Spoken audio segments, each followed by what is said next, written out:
ગળતેશ્વર પંથકમાં ભારે વરસાદ તથા શેરડી નદીના વિનાશક પૂરના લીધે વ્યાપક તારાજી સર્જાય છે। છેલ્લા 12 થી 14 દિવસ સુધી છાતીસમાં પાણી ભરાયેલા રહેવાના કારણે 12 ગામોના 7000થી વધુ ખેડૂતોનું જીવન અસ્તવ્યસ્ત બન્યું છે। ડાંગર, તમાકુ તેમજ લીલા શાકભાજીના પાક સંપૂર્ણ ધોવાઈ જવાથી ખેડૂતો પાયમાલ થયા છે। પાછલા 50 વર્ષથી દર ચોમાસે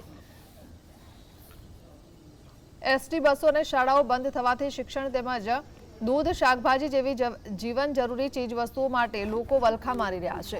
वहीवटी तंत्रनी उपेक्षाथी ग्रामजनोमां भारे आक्रोश व्याप्यो छे। त्यारे पीड़ित खेडूतो द्वारा त्वरित सरकारी सहाय अने पूરના कायमी निवारणनी उग्र मांग उठावाई छे। 6-7 દિવસથી પાણી ભરાઈ ગયું છે છાતીઓમાં ને હવે બી છે જ, પણ એમને અવર જવરના લીધે કોઈ રસ્તો નથી ને એમને દવાખાને જવા આવવા જવા એમને ઢોર ઢાંકર ગાયો માટે ચારો મારો લાવવા બહુ તકલીફ પડે છે ને કોઈ નેતા આવતું નથી, જોતું નથી ને આ કંઈક વર્ષોથી છે। અને બીજું નુકસાન આગળમાં જે પાણી સીડીનું આવ્યું એમાં ઘણી બધું પુષ્પટ વગેરે કોઈ ગઈ છે। ના કોઈ નેતાઓ કોઈ જે ગાડી કે ફોર વ્હીલર કોઈ આવ્યું નથી જોવા માટે નેતાઓ।